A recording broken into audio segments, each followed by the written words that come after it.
জেসিস নিউজে কলকাতা সফরের কথা আগেই বলেছি। আজকে চলুন যাই কলকাতার অন্যতম দর্শনীয় স্থান ভিক্টোরিয়া মেমোরিয়ালে। কুইন ভিক্টোরিয়া বা রানী ভিক্টোরিয়ার স্মৃতিসৌধ এটি। শ্বেতপাথরের গড়া এই স্মৃতিসৌধটি অনুপম ভাস্কর্যের জন্য খ্যাত। এই স্মৃতিসৌধে রয়েছে কুইন ভিক্টোরিয়ার ব্যবহৃত সামগ্রীর একটি প্রদর্শনশালা। এছাড়াও রয়েছে প্রাচীন কলকাতার বিভিন্ন মুরাল এবং বিভিন্ন অঙ্গ। এই ভিক্টোরিয়া মেমোরিয়াল দেখার জন্যে কলকাতার সমস্ত মানুষ সমবেত হন এখানে। শুধু কলকাতা নয়, দূর দূরান্ত থেকেও মানুষ আসেন এই ভিক্টোরিয়া মেমোরিয়াল দেখার জন্যে।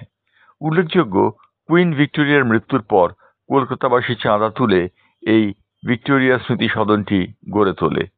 এই ভিক্টোরিয়া স্মৃতি সদন ইতিমধ্যেই বিশ্বের অন্যতম মেমোরিয়াল বলে খ্যাত। এই স্মৃতি সদনটি সাধারণ দর্শকদের জন্য 30 টাকা এবং বিদেশি দর্শকদের জন্য 300 টাকার টিকিটে দেখার জন্য ব্যবস্থা রাখা হয়েছে। উল্লেখযোগ্য যে এই স্মৃতিসৌধটি ইতিমধ্যেই দেশ এবং বিদেশে যথেষ্ট সমাদৃত। ভিক্টোরিয়া মেমোরিয়াল দর্শন না করলে কলকাতা দর্শন অবশ্যই অসম্পূর্ণ থেকে যায়। ভিক্টোরিয়া মেমোরিয়ালের সংলগ্ন বাগানটিও অত্যন্ত মধুর এবং রোম্যান্টিক। এই ভিক্টোরিয়ার বাগানে বহু মানুষ তাদের অবসর বিনোদন করতে আসেন। ভিক্টোরিয়া মেমোরিয়ালের মাথার উপরে রয়েছে একটি কালো রঙের পরী। এই কালো রঙের পরীটি ভিক্টোরিয়ার সামন্ততান্ত্রিক মানসিকতার প্রতীক।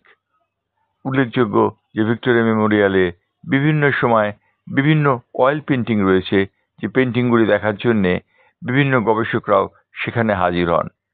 ভিক্টোরিয়া মেমোরিয়াল একটি অসাধারণ শিল্পকর্মের নিদর্শন হিসেবে কলকাতার বুকে মাথা তুলে দাঁড়িয়ে রয়েছে। এই ভিক্টোরিয়া মেমোরিয়াল দেখার জন্যে অসংখ্য মানুষ আসেন।